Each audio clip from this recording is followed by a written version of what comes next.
মশা খুবই সাধারণ একটা পোকা, তাই না? কিন্তু এর একটা সাধারণ কামড় মোটেও সাধারণ কিছু না।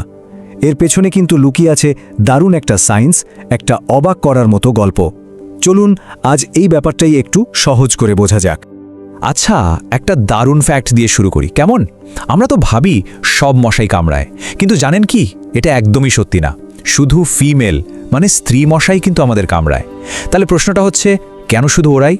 আর পুরুষ মশারা তাহলে কি করে? ওদের খিদে পায় না? ঠিক এই প্রশ্নগুলোর উত্তরেই আমরা এখন খুঁজে বের করব। কেন শুধু স্ত্রী মশারাই এমনটা করে? এর পেছনের আসল মোটিভটা কি? চলুন একটু ভেতরের গল্পটা জানা যাক। ব্যাপারটা কিন্তু এমন না যে খিদে পেয়েছে তাই রক্ত খেতে এসেছে, একদমই না। আসল কারণটা আরও অনেক বেশি ইন্টারেস্টিং। এটা তার নিজের জন্য নয়, তার পরিবারের জন্য। অদ্ভুত লাগছে শুনতে, তাই না, যে একটা মশা তার পরিবারের জন্য কামড়াচ্ছে? চলুন ব্যাপারটা কি সেটা পরিষ্কার করা যাক। তাহলে এই রক্তের আসল কাজটা কি? দেখুন, এই রক্তটা কিন্তু মশার নিজের পেট ভরানোর জন্য না, এটা আসলে তার পরের জেনারেশনের জন্য, মানে তার বাচ্চাদের জন্য এক রকমের ফুয়েল বা শক্তি। সহজ করে বললে, মশার বংশকে টিকিয়ে রাখার জন্য এই রক্তটা ওদের লাগবেই। সায়েন্টিস্টরা এই ব্যাপারটাকে একটা নাম দিয়েছেন, ব্লাড মেল। এখানে একটা খুব গুরুত্বপূর্ণ বিষয় আছে যেটা আমাদের পরিষ্কারভাবে বুঝতে হবে। মশারা কিন্তু আমাদের রক্ত খেয়ে বেঁচে থাকে না, না। ওদের নিজেদের চলার জন্য যে শক্তি দরকার সেটা ওরা পায় গাছের রস বা ফুলের মধু থেকে। তাহলে রক্তটা কেন দরকার? মানুষের রক্তে যে হাই কোয়ালিটি প্রোটিন আছে সেটা ওদের দরকার হয় শুধুমাত্র একটা কাজের জন্য, ডিম তৈরি করা আর সেই ডিমগুলোকে পুষ্টি দেওয়া। ওকে, তো চলুন এখন দেখি এই যে মশা কামড় দেয় এর পেছনের সায়েন্সটা আসলে কি। এটা কিন্তু শুধু হুল ফুটিয়ে দেওয়া নয়, এর মধ্যে একটা দারুণ নিখুঁত 3 ধাপের একটা বায়োলজিক্যাল প্রসেস আছে।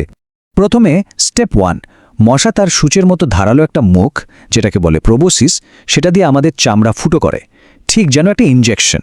এরপর স্টেপ 2তে ও ওই জায়গাটায় নিজের স্যালাইভা বা লালা ঢুকিয়ে দেয়।